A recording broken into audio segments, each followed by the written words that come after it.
All right, guys. So we are starting to see some sales information coming out, some sale data. This is going to be a video about the UK sales, and it's not looking good for the physical copy at least. So let's watch it and we'll talk about it.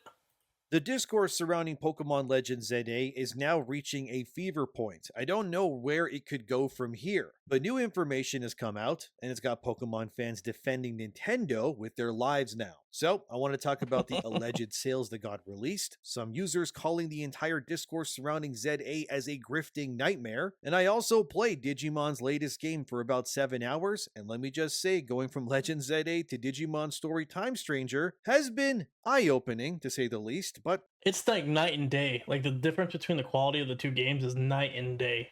I'll get into that part later on in the video. Firstly, it has come to my attention that Nintendo's sales in at least one region has been revealed for Pokemon Legends ZA, which is in the United Kingdom. This comes from nintendosoup.com as it reads here, Pokemon Legends ZA launched sales 40% lower than Pokemon Legends Arceus in the UK. Now, before people start flinging panic words and losing their minds, a lot needs to be said here in context to make sense of this. Firstly, ZA was still number one in the charts regardless because, well, it's Pokemon. Who are we kidding? The game is not going to flop. It definitely made its budget back and then some, and was definitely still profitable for Nintendo because, again, as older reports already suggested, the game only needed to sell 2 to 300,000 copies to make back its entire budget, which is crazy. Well, nobody's been saying that this game is a failure because of money. Everybody knows it's going to make money. It's a failure on the reputation and the branding of the game. When you have people who buy this game and they're just playing it to hate play it, or they're playing this game complaining about it, like that's not good for your company. Yeah, it might be good for one, maybe two games after this, but eventually the gravy train stops. So, like when we're talking about it being a failure, like a disappointment, how Nintendo, like if you see a video like how Nintendo has failed or it's failed its fans, it's not talking about money, guys. It's talking about the actual brands, the integrity of it, the reputation, stuff like that. Like you want to be able to buy a game from Pokemon and trust that it's gonna be like it's gonna be good. You just want to be able to be good. Like you want to have credibility there, right? So this is what we're talking about when we say the game is just falling apart. But that's true, which ZA has definitely already done. However, this being 40% lower than Arceus is definitely a crack in the armor for a few reasons, and is a big reason why I'm even here making this video to begin with. Firstly, it tells me that the discourse is not some echo chamber like some may suggest. It's instead an actual thing that is spreading across the entire gaming sphere when it comes to Nintendo games. And that it also proves, at least in the UK, that voicing your opinion can affect and change things. So the actual source of this 40% number is Christopher Dring of thegamebusiness.com. This is the same guy who shared alleged Ghost of Yote sales numbers from the UK as well, where they also didn't share concrete actual sales, but just percentages again. And he does that here again, by the way, but here's what he said. Pokemon Legends ZA is comfortably number one in the UK physical charts. Launch sales are 40% lower than Pokemon Legend Arceus. 51% of sales were for the Switch 2 edition. It's the second biggest Switch 2 game of the year behind Mario Kart World. As also seen here. And it's good to note though that these are the physical copies he's talking about. We don't have the digital copies. This is just physical. So a lot of people can argue, and a lot of people have been arguing on that post that the physical copies are down because people just don't go buy physical anymore. There's some truth to that. A user asked Dring how this would compare to digital sales. Dring says not a lot, which I would agree with. Pokemon Legends ZA still likely did well for Nintendo because, again, its budget was peanuts, which by looking at the game, yep, we can tell. However, that 40% drop is interesting when you factor in the logistics of what happened here to really understand what's going on. So, Legends ZA was 40% lower than Arceus physically in the UK. Arceus came out in 2022, in January to be precise. Roughly in 2022, Nintendo had an install base of Nintendo Switch players of roughly 122 million consoles sold by December 2022, according to Google's estimates. But the closest number that I could find online to exactly how many Switches were sold and in customers' hands around the time that Arceus was officially released is about 107 million Switches, which was by March 2022. Here's the exact numbers as you can see on screen for yourself. 107.65 million units sold sold by March 2022 is what Google estimates. Of course, these are not the exact numbers, but it's at least something that we can go by regardless. So with just the Switch 1 as their install base at the time, Arceus was able to achieve 40% higher sales, at least physically, when compared to Legends ZA, which is, yes, a big jump. And also, if you enjoy the content, consider subscribing, liking the video, leaving a comment. Thank you, it helps a lot. But considering, of course, when Remember, subscribe to both our channels if you want more content like this. Definitely go to his channel if you're not already a member, but I assume you guys are. Legends ZA actually released, the official number of Nintendo Switches in the wild was a roaring 153 million units of potential customers. So combining that with, of course, the Switch 2 also being available for roughly not even 6 months yet as of this making of the video anyways, that means that the Switch 2 lifetime sales is hovering currently somewhere near 8.6 to about 9 million units sold so far. This means that the potential consumer base that could in theory buy Legends ZA at release was an eye-watering 162 million console users, or so give or take, that have a console that was capable of buying and playing Legends ZA day one. So circling back to those Arceus numbers, that means Arceus sold more physically in the end either way, because Nintendo, by the way, does not share digital numbers. So we can't really say what those numbers are officially, but that Legends Arceus sold more physically on 107.60. And if you're like one of these people who are fighting for this game, like everybody's just a shill, I guess. We're all just like grifters, whatever. If you're one of those people saying that, you have to admit that this is pretty bad data. 40% lower in the UK. Now, I think we'll have a video coming out here about Japan here. I think it's roughly better in Japan. I think it's pretty close to Arceus numbers, maybe a little better. But that's one market. So if you have the UK down 40%, Japan is, I guess, going to be similar, and then you have like a global market that's down, that's not good for this game. So you cannot be like just saying, oh, these people are just grifters or not, because clearly it's not doing well. 5 million Nintendo Switches compared to that of Legends ZA, which sold to 162 potential million Switches, and that includes Switch 2 as well in that number, which Arceus obviously did not have at the time. That's a staggering difference in And that's a good point, though. There's way more consoles out there for this game, so if you looked at it like a YouTube video, right, the retention would be a lot worse now. Like if you had 1,000 people who the video was shown to, and you have still like we have 10 million people the video was shown to on 6 million views, versus Arceus where it was like 7 million people were shown and 6 million views.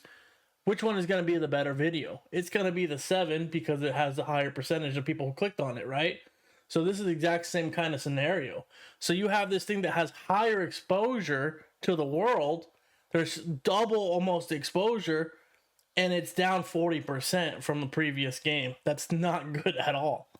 Basis. I think we can agree on that one at least. Essentially, this means that Legends ZA was outsold by a game available on roughly 50% less of the available hardware compared to what it is now. Wow. So the question then comes up, which is, well, what happened? Well, a few things. Firstly, it could just be that digital purchases are far more prevalent today than before, which is absolutely true, and you really can't refute that. The reality is that, I'll be honest, I haven't bought a physical copy in years, so that could be one of the biggest driving forces. But if I was Pokemon with all this backlash, I would be pumping out those numbers too. Like, here's the digital sales, because it's not good.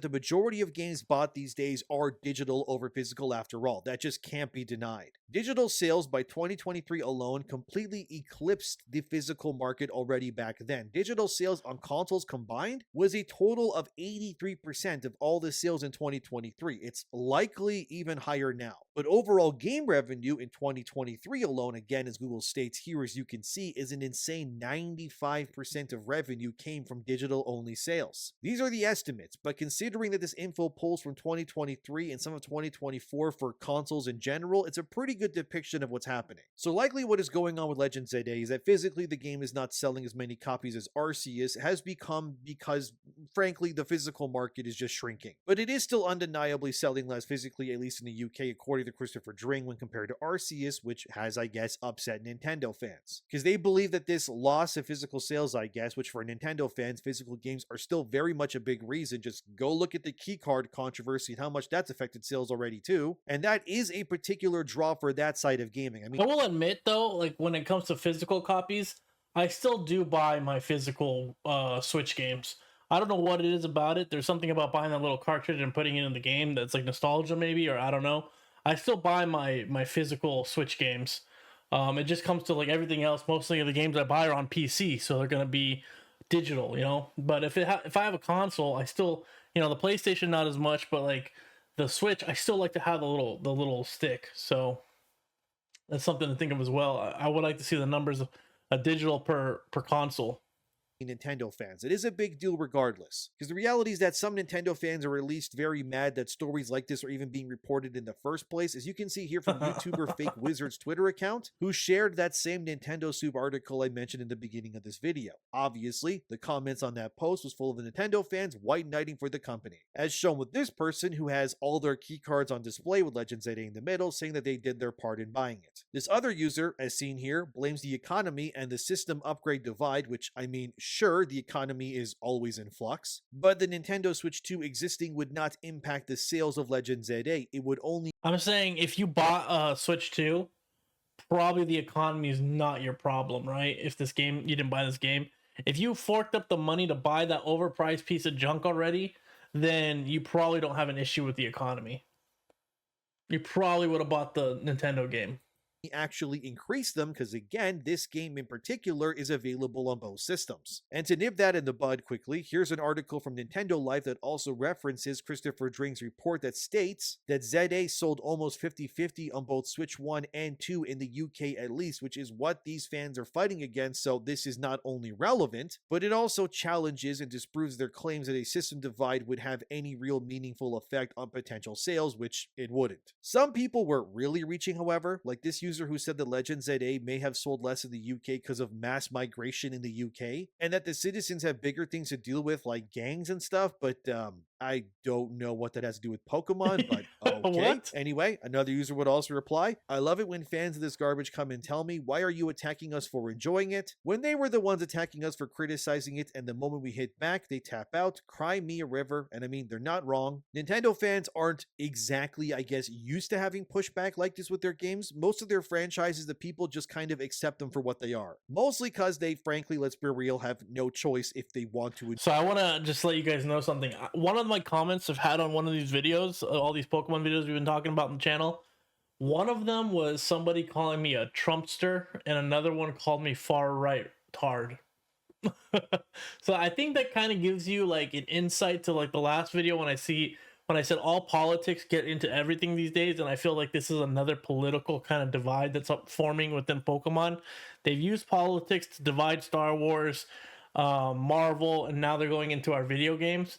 And the fact that somebody would call me a Trumpster or a MAGA tard or whatever they called me goes to show you that it's kind of the same, in my opinion, the same kind of people that gravitated to those kind of things that are the ones who are shilling for Pokemon. And it's very strange to me how they keep shilling for the things that like nobody wants. Enjoy these games after all in the first place, because they're usually only on Nintendo systems anyways. I'm just going down the comment section here, and it's kind of just full of people like this guy who said, as a lifelong fan, I absolutely refuse to buy this piece of trash. Another user would say, good, let them know you have standards and aren't going to pay AAA price for something that doesn't even qualify as a AA product. What was also interesting was the number that Draing pulled from this included the Nintendo Switch 2 bundle of ZA, as seen here. A user would ask him, and he would confirm that yes, this does include physical sales of actual Switches that had ZA included as well. So again, I must reiterate, does this mean that ZA is somehow cooked? I wouldn't go that far, because no, again, Nintendo smartly makes these games for next to nothing in the grand scheme of things anyways. They could in theory sell only 1 million copies. And even then, that game would... You know, it's kind of crazy watching this background footage of Arceus. It does just show you how different these games were, how much better Arceus was. Like, I'm watching this Arceus thing, and I'm like thinking maybe after this video I'm gonna start up my Arceus and just start a new file on that, because this looks like it's bringing back like memories and good times playing Arceus. When I watch ZA, I'm just like, my addiction's like I need to play it, but I know I'm gonna hate it, so I can't buy it. still in theory be profitable. However, when it comes to being the biggest IP in the world right now, a million of course is not enough for these types. One user would also push back against Fake Wizard in his comments section, as seen here, and Fake Wizard would reply by saying that no matter what companies like Nintendo want to see, their game's doing better, not worse, in any meaningful way regardless, especially if the game in question is, like I said, the biggest IP ever. I still do think that Nintendo is likely happy with the sales. Sure, I'm not saying that the game has flopped at all, and I don't want anyone saying that I'm... Well, they still made millions on this game, so of course they're probably happy about the money, but they cannot. There's just no way that they're happy with the discourse that's going on right now. The article is saying 40% down in sales. There's no way they could be happy with that. Saying that because I'm not saying that. But this drop does show, at least in the UK, that there has been a shift that is happening to a degree that can't be refuted. And it is also interesting that Arceus sold 40% more physically, despite being, again, roughly on almost 50% less actual consoles in the market too when that came out. But again, you're not going to hear me saying the Legends ZA is a flop either way, because frankly it isn't. Maybe if it was made for like $100 million, we would be having a much different conversation right now. I think when we talk about flops, we have to have it in two different categories now. Are we talking about money or are we talking about fan praise? Because out of those 6 or whatever million, 6 million or whatever he said it was that they purchased, a lot of people have buyer's remorse. A lot of people said they bought it and they hated it. A lot of people are playing it and said, I regret this. There's a lot. I saw another video. Maybe we'll watch that one and react to it too. Supposedly there's a lot of refunds going on. So there are a lot of copies being sold. So it's not like a financial flop, but as a standard, I think it is a flop. But when your game's budget is so small compared to, say, other AAA games around it, Nintendo is playing the smart cards, while the industry around them is, well, burning due to high costs and long development times. One content creator person named Cecily or something, I probably said their name wrong, but anyways, they believe that Legends ZA is being targeted by grifters who are weaponizing the movement against the game and Nintendo fans in general. But here's what she said. Today I've received DMs, mean comments, hate messages, and stream chat, and I believe with Legends ZA, the Pokemon community is being victim of targeted harassment by grifters. I'll be working on my ZA review, but for now, I would like to recommend these 2 videos. I can't speak for everybody, but I'm not harassing anybody with my Pokemon coverage myself. And that just, again, if we look at politics, there's one political side that's always like saying the other person, if you say this, you're just a hater, you're just doing this. They never take real criticism and accountability, it seems like. Well, maybe I guess both sides, but they're like, I'm just saying politics just seems like it's everywhere these days. And I just feel like you could replace Pokemon with any political thing that's going on right now, and it's the same story. And I just can't believe that people are, well, she has to, I'm sure I have to go look at her channel, but I just can't believe people are just so like blatantly shilling for this game. But if you go look at her channel, I'm pretty sure, pretty sure she is a Pokemon content creator, so she is lying. She has an incentive to try to get you to like the game, because if you don't like the game, nobody's watching her reviews. There's nobody watching her how-tos or where these guides are, blah, blah, blah. So you have this like disingenuous like content creators trying to shill for it as well. So I don't know her. I will definitely check her out after this and see what her content's about, but I'm pretty sure it's going to be Pokemon related or like Nintendo positivity,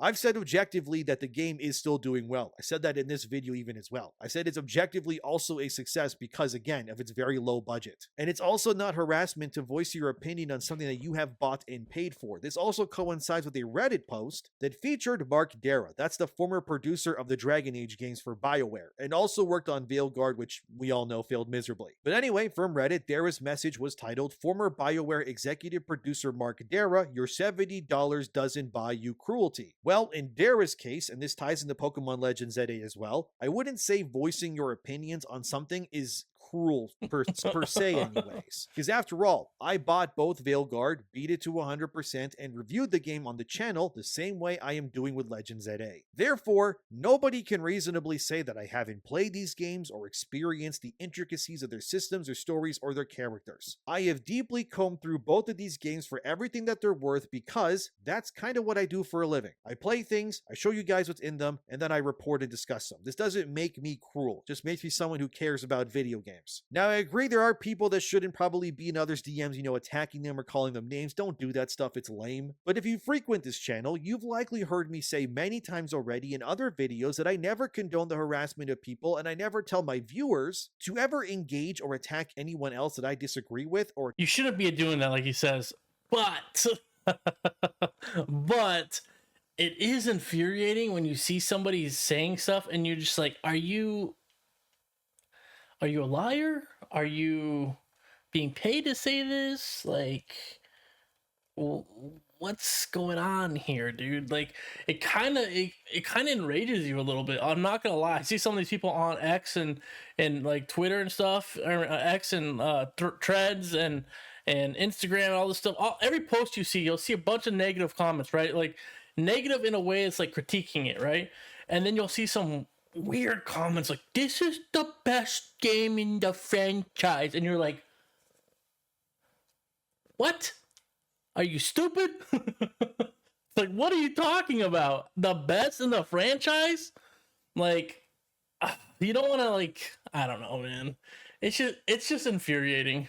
talk about in any of my videos ever. I tell you guys to be responsible and respectful adults, because if you stoop down to these people's levels, that's when these sorts of people can then weaponize your anger against you, which is not what you want to happen. Look, I can't speak for every gaming community, but my channel, at least, I don't do that here. But I don't like this idea that if I buy a game, I am somehow not allowed to say anything about it, unless it's only positively glowing and righteous. That's not only disingenuous, but honestly, it's also stupid to me. If I buy anything on this planet, I have a right to say my opinion about it. Even if you don't buy anything. Yeah, even if you don't buy it, you have eyes, you have eyeballs, you can see it and say, hey, that looks like crap, or hey, that looks great, I can't wait to try it. Like, what are we talking about here? It's not illegal to look at something, use pattern recognition in your brain, and come to your own conclusions either. None of that is illegal. The reality is that video games exist in a capitalist society and bubble. We all know this. I know. Duh. Common sense. You don't need video games to survive. They're entertainment in the end, which in my opinion puts them also uniquely even more I need the video games. further removed from somehow being protected from criticism, because again, these are not essential things that are needed for survival. Food, water, shelter, oxygen, obviously, those are essential. With video games, they're not, so I don't want to hear that argument really ever. And also, I think when the games being sold to customers are objectively just not worth the money that you've spent on them, yeah, you have every right to voice your opinion. And the problem is all these games cost so much money now. It's like, I want to buy 2K, 2026 2K, but I know it's just the same rehashed slop. Haven't bought it. I want to buy the Jurassic Park Evolution 3. I'm going to buy it when it probably goes on sale because I'm playing too much Digimon and other games. And then if you were to buy this, it's like another $100 with the DLC. It's like, dude, these games are too expensive now to not buy quality games. Guard, in my opinion, that's worth nothing. It's abysmal. It's a non-game. It was terrible with terrible messaging and forced propaganda, and it rightfully failed. I don't care if that offends someone. I bought the game, I 100%ed it, and I finished it. I'm allowed to say my opinion about something. I know what's in there, and it's everything wrong with modern entertainment today. Pokemon is on the flip side. Sure, it too has stupid DEI slop, like allowing male characters to wear skirts and whatnot, but the real offense here is that the game is just not worth the price of admission. Doubly so because it's asking objectively for more money than other AAA games on other platforms too. Like I keep saying, Legends ZA on Switch 2 in Canada, where I live, is $100. I had people on Twitter trying to say recently that I was somehow lying about that, which I had to slap them with proof, so I'll just put it here in the video too. As seen here from Walmart Canada, Legends ZA is $99.96 before taxes in Canada. Man, if you guys live in Canada, RIP, dude. Again, where I live. And where I also live, the taxes are 5%. However, let's say in Ontario, that's on the eastern side of Canada, where the majority of people, live in Canada too, the tax over there is an eye-watering 13% on everything you buy. And I'm not kidding, that's real. So that means in Ontario, for example, that ZA retails for about $113 after tax for that game alone, which is absurd for what you're getting. Sure, it may cost less in America, but that's because their dollar is worth more. That's economics. Like, why do I Oh yeah, America. You have to explain that. Like in Australia, for example, Legends ZA retails in some places for like $109 too. Like that is crazy. You can't defend it. So $100 before tax in Canada for the Switch 2 version, that's absurd if you ask me. Even Screen Rant, as seen here, decided to make an article about how big the actual map was in Legends ZA. Here's the actual map of ZA on screen, by the way. Terrible. So how long does it take to reach one end of the map to the other? Well, Screen Rant timed it, as they said, as it says here, that it took them just 2 minutes and 23 seconds to reach the other end of the map. Yep, your new Pokemon game has a map so small you Dude, you know, I just love how these articles now, all these people just cannot. So you have the people who are shilling are like the fans that are like messed up in the head, I guess. But you have like these actual articles that are coming from these companies that are meant to be paid to shill for Pokemon, and they just know that the tides are shifting and they just can't do it anymore because they want to stay credible. They want to keep their credibility. And so I just love to see this, man. I love seeing it. can reach the other end in no time at all. Again, like I've said in other vids, this game feels like a DLC and not a full game. They also compared ZA's map to Arceus, and apparently it pales in comparison. I have not played Arceus myself, but Arceus is apparently far better. Bro, you haven't played Arceus? Dude, I'm actually... The only thing with Arceus was the biggest problem, and I see a lot of people commenting about it, is that the quests, you know how you had to like catch like 100 Pidgeys or something like that crap, that was annoying. But I actually really didn't mind it because I kind of like grinding games, so I liked it. I like grinding games, but like everything else in the game is pretty nice. And like even if you see this looks nice, it looks beautiful to me. Yeah, we can have better texture and stuff like this, but it made me feel immersed in a world. You know what I mean?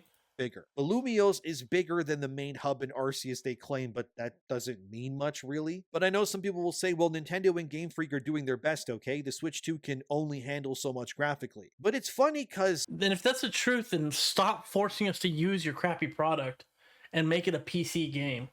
Like, most people are PC gamers anyways now, right? Like, what is the percentage of PC players now? If you can't produce a good quality game because you say the console you created can't handle it, it's like, dog, you created that slop. You created that crap. You made the Switch 1 and the Switch 2 barely any different, except for the price money, because you're greedy bastards, man. Like, you guys did this to yourself and you're complaining about it? Oh, we can't make a good game because of the hardware? Dude, you created the hardware. You are the company. You're the creator. You're the ones who hold the answers in your hands. It's just wild, some of the coping mechanisms they try to, oh, we can't do this because, dude, then shut up. Shut up. Put it on the PC. Make it PC compatible. The Digimon game on PC, I'm running that at 4K, 60 frames per second. It's gorgeous. Absolutely gorgeous. Supposedly the PlayStation 5, it's stuck at 30 frames. My experience is different because I'm on a PC. Stop being greedy and trying to force people to, like, buy your stuff by like hold locking it and like freaking we're actually seeing what Game Freak can do when they're not shackled by Nintendo. It's almost as if everyone has forgotten the game that got recently revealed called Beast of Reincarnation. Like, this is the game. Look at it on screen. It's coming to PlayStation, and I assume other platforms as well, but this is made, by the way, if you don't know, it's made by Game Freak, the same people who do Pokemon. And look at it. Look how beautiful it looks and how fluid the gameplay is. This is what Game Freak is actually capable of making when they're not shackled by the constraints of Nintendo's greed. Imagine a Pokemon game that was made in the graphical quality and the style of Beast of Reincarnation. That would be insane, wouldn't it? I'm kind of convinced that I'm actually going to probably play this game.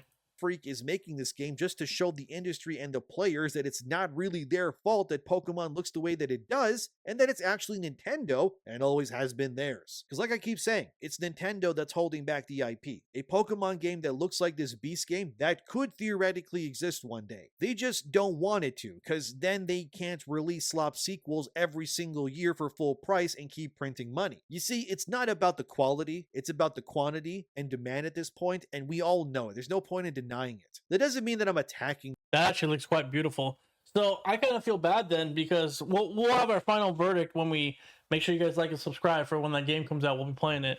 We'll have our final verdict on that when it comes out on who the problem is. Is it really Game Freak or Nintendo?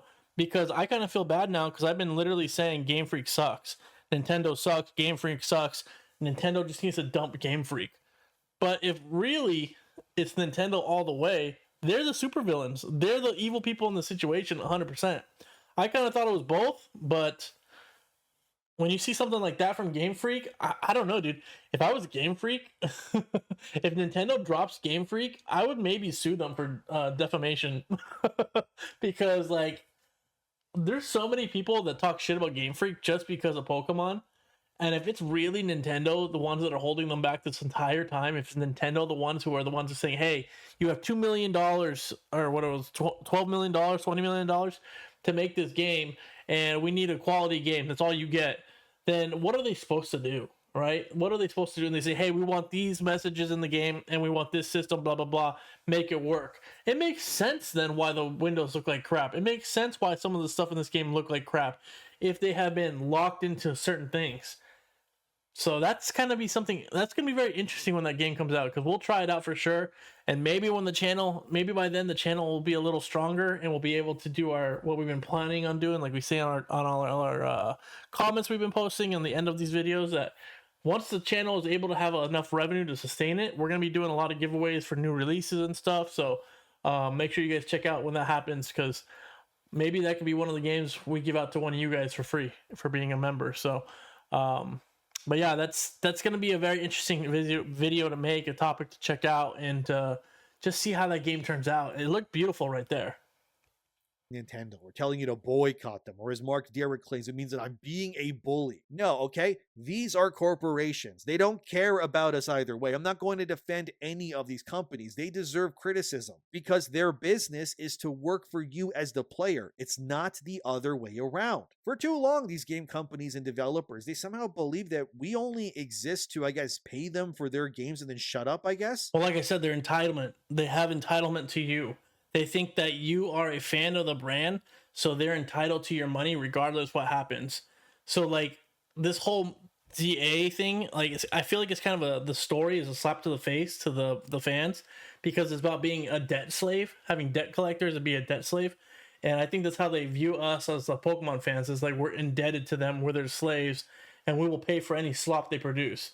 So that's why this 40% in the UK is a big, big thing, and I hope when the global numbers come out here tonight or tomorrow, we get to see the actual results of what the fan boycotting this actually turned out to be. But over the last few years alone, with how many games have failed that have alienated their audiences completely, that has clearly not been the case, has it? So I ask you, why are we pretending like we need to support anything these days, especially that which constantly spits on us like Nintendo has with Pokemon? Obviously, the series will sell regardless because of kids and whatnot, but it doesn't mean that I or anyone else is being cruel or something when we point out that Nintendo can and should give us better games. Go look at Mario, Zelda, and Donkey Kong. Why are those games of such high quality and amazing and they review well and everybody loves them, but Pokemon's just in the dirt? Like, what I find insane, however, is how people are somehow defending Nintendo to not give them better games. Like, this isn't about some grift. It's genuinely because you as the player, not you guys watching, but the people that are defending this game, that's what I mean. Like, we all just deserve better. Can we agree on that? That's all this really is when it comes down to? If anything is a grift here, it's Nintendo giving you the same slop for more and more money and just expecting you to be okay with it. Why are people defending what they know is not worth the money that they spent on it? Like, why would you die on that hill of all things? Like, the hill that I will always die on is that I think players deserve to just have their time, money, and fandom respected by those in charge of beloved franchises. And I think more than anything that the people that matter the most in the industry are actually the players, because without them, let's be honest, you don't have the support to keep going either way with literally anything. And weaponizing or attacking your fan base is just... Well, I think they're hoping that the new generation comes up and they'll have an unlimited amount of new players. So, like, I honestly think the Nintendo company does not care about me anymore. Like, people in my age bracket, you know, from like 25 to 35, I don't think they really care about us anymore. I think they are hoping that the next, you know, 7 to 17-year-old bracket is going to come and replace us. So I think their mindset is we'll just keep pushing the slop out here.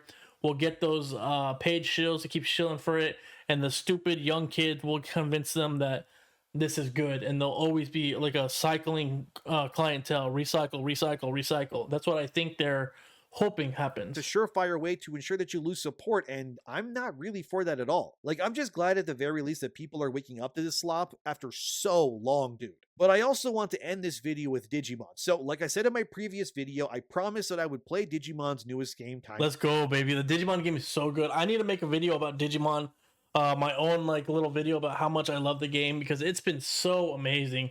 I'm gonna be playing Mega Plus here in a minute, and it's just been great. Story Stranger, so I have. I'm good to my word. I put about 7 hours into it already, and I am comparing it to Legends ZA as I play it. And right off the bat, you see here these worlds and these cities, they seem alive. Like when you first play it, you'll go into the digital city, and you're like, dude, this is. And then you realize, oh, it's like a multiple. They have like 4 or 5 phrases they say on a loop. But at first, when you go in there, the very first time, you're like, bro, is this happening? Is this a real world? Are these guys really alive? Like, what's going on here? And then after your fifth or sixth time running into them, you're like, oh, okay. It's just they have 5 or 6 loops that are going on, but it seems so realistic. They're all doing animations. They're all like working on their craft. They're all giggling, like. But when you go into Pokemon, they're like, I like to pee on my Pokemon. That's how I water the grass. You're like, what the? I like smelling the feet of Pokemon. What the? The game is fully voiced outside of non-consequential NPC dialogue for, say, like a side quest here or there, but the main story is voiced. The graphics, I mean, you're seeing them on screen. Like, what do you want me to say? It looks way better, it's crisper, and way more detailed than Pokemon by a long shot. And the actual Digimon are kind of really cool too. The game is turn-based, by the way. But they do thankfully add a battle speed mode where you can up the speed of the battle from 1 to even 5 times the normal speed. You can also auto-battle your fights by clicking R3 on your controller, and then your Digimon will automatically just destroy the trash mobs that you fight, which is actually and you can speed up the gameplay. So like for farming, you could turn it up to ×5 and put on auto battle, and so you just easy farm. Also great. You can also fully recharge your Digimon's health and mana by standing still for a few seconds, which maybe people will look at that and say, well, that sounds broken, where's the challenge? But honestly, after playing this game on balanced mode, which I assume is normal mode, that really isn't the case, because this Digimon game is not easy so far either. Like, let me... Weak. You gotta start off on hard mode, dude. You gotta start on hard mode. Tell you, the bosses alone in this game, they're actually quite brutal, and they do tons of damage, and they have lots of health. And your Digimon stats and the builds, they actually matter if you want to win. Even the main story bosses believe, like, you can't just breeze your way through this. You actually have to pay attention. And there's also 3 types of Digimon. There's Virus, Vaccine, and Data, and they each cancel one of the other out damage-wise and then some. Think of it in the same way like Fire, Water, and Grass, basically, or the triangle of weapons in Fire Emblem games too. What's also really cool is that every Well, the game's more complex than that. It has those 3, and then it has type advantages as well. So you have layers and layers of like ways to min-max in this game. You'll have the 3 he just mentioned, but then you'll have like a Digimon who does fire damage or earth or grass. Like there's so many different variations that you need to look into. Digimon doesn't actually have a set path to evolution like, say, Pokemon does. Instead, each Digimon can evolve into multiple other Digimon depending on their stats and how you actually want to build them. So if you focus one Digimon on, say, a strength build, for example, and you're honing in on upping their HP and more via the stat booster items you can find and buy and whatnot, you can then turn specific Digimon into stronger versions that cater specifically to those strengths. Like, I started with Patamon, that's this guy on screen here, little orange guy. You probably recognize him, but anyway, he evolves into Angemon. That's the angel guy you may also recognize too. And I'm specking freaking OG right there. Angemon. Like freaking when you first saw that in the anime, dude. Ooh, I always used to like the anime better than Pokemon. I used to like, this is how it was for me as a child. I watched both pretty much the same time. You know, I collected both cards at the same time, and it was like Pokemon and Digimon. I liked the cards better for Pokemon, but I also had Digimon cards. I like the games more for Pokemon, but I also played a couple Digimon games. I love the anime. But as an adult, like growing up more, the anime and Digimon is just way more superior, way more adult and dark. And I think that's why a lot of people kind of gravitated to Pokemon at the time, because we were children. So the simplicity, the common like themes in Pokemon or something are easier to gravitate to and understand. But I feel like what it was come out like when we were in our teens, I think Digimon probably would have beaten Pokemon. But since it came out when we were, a lot of us people, the OG people who played, where like in our 7, 8 year olds. I think that's why it won, and better marketing too. Pokemon had a way better marketing. My Angemon into a total mage build, so he's decimating other Digimon with magical attacks with types like Light and Thunder and more. You can also put equipment items on your Digimon to buff their stats or block status elements too, something that Pokemon should honestly think of doing too. And you can even de-evolve your Digimon if you're not happy with the path that you chose, and then put them into another line instead and make them into totally different Digimon. And the capture mechanic works differently too, okay? So you fight Digimon, obviously, and then every time you beat them, your overall scan of them increases. At 100%, you can then create that Digimon into your very own that you then have, but you can get the scan to its max, which is 200%, and then if you then, I guess, make the Digimon, it's an even more powerful version, so I just wait until I have 200% for everything pretty much. And then the actual story so far is frankly kind of cool and interesting. It's basically, you're an agent of this like company that works to control the threat of Digimon. You then witness essentially the end of everything, like the world just ends, and you fail. This dude is only 7 hours in. He has no idea what the story is. Like, he literally just said you're an agent of the company. He has no idea what he's gonna come up for. Like, if you played Digimon, you know what he's thinking right now because you were there. You were like, "Whoa, no way, that twist!" Like, this bro has no idea what he is talking about right now because, dude, the story is really good. To stop it. You then wake up alive, and it turns out that the blast of energy somehow sent you back into the past, about 8 years before the events of the opening of the game. You now start piecing together what led to the end of everything, and you have to work to stop the entire world and timelines, both Digimon and human, from being utterly annihilated pretty much. The game also, as you likely could tell, looks and plays a lot like Persona, which, yeah, it does. The comparison and the feel here is, you can't deny it. The game isn't, by the way, set by days or anything like Persona, though. You can thankfully just do whatever you want whenever you want to, which I wish for the Persona games more would do more of that too. And your agent even has multiple skill trees that can be upgraded by leveling up or doing side quests to further enhance your. It's just nice hearing him talk about this game because he said he's 7 hours into it, and he's just scratching the surface, dude. If you guys have played this game, what's the story? I think if you just straight through the story, do no side quests, which if you do play, make sure you do the side quests. It's really beneficial. I didn't do it at first, and it really hurt to be at the last boss because if you don't do the side quests, you won't have enough skill points to digivolve to megas. So I had to fight the last boss with Ultimate Digimon, and it was freaking brutal, dude. And I was playing on hard mode. I've never used so many potions and revives in my life. But if you guys have played this game, 7 hours in, I think the main story is 19 hours, something, 20 something hours. So he's barely just gotten into the digital world, and he's barely starting just learning the things that's going on there. So it is, I can't wait to see another video where he's like talking about the story again, because it's going to flip on him. It's a really good story. Digimon down to how their traits or their stats work too. You can, for example, focus on a more melee-based Digimon or magic or whatever you want really, and you can also dress your agent in different clothes too. Although so far, I don't think you can change their hair or their style of the hair, or at least I don't know if you can, maybe, but I don't think so. So far, I can't find it anyways myself. There's more, but this video's long enough. But actually, can you change the hair? I think you can, no? That's a good question, actually. I think you can change it. No, just clothing, I think, just clothing.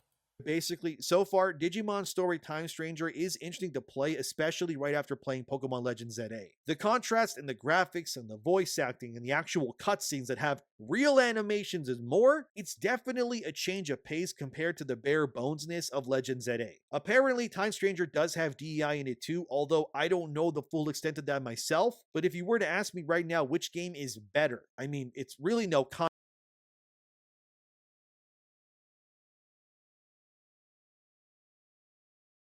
Does Digimon have DEI in it? Did I get a DEI vibe? Where does it have DEI? Do you guys know? Let me know in the comments below, chat. Where is the DEI? I'm trying to think now. There might be hints of it, actually, a little bit of it, maybe.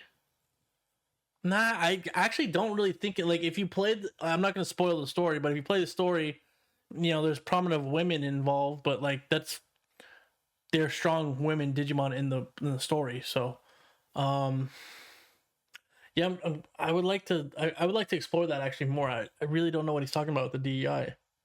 Contest. It's Digimon for sure. But it is sad to see a series like Pokemon be so crippled and held at ransom by Nintendo like it has. If only Game Freak could do a Pokemon game in the style of Beast of Reincarnation. Like imagine what that could be. But what do you think about all of this? Is Legends ZA enough for you? What about those sales numbers? And do you think it is cruel to comment on games these days, or are these devs just being babies? Let me know in the comments. Thanks for being here. Subscribe, and I'll see you guys next time.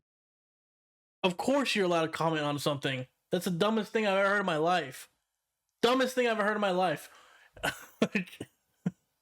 Hey, I went to this restaurant and I got food poisoning. You're cruel. You're cruel. How could you be so cruel? Curse your family, you cruel SOB. It's like, oh my god, man. It's like, I went to Disneyland and I wasn't a fan of the teacups. You cruel. How could you? Stupid, man. But all right, guys, make sure you like and subscribe. Check on the original content as well. You know, hopefully you guys like the commentary, my opinions as well, and hopefully I earned your subscription.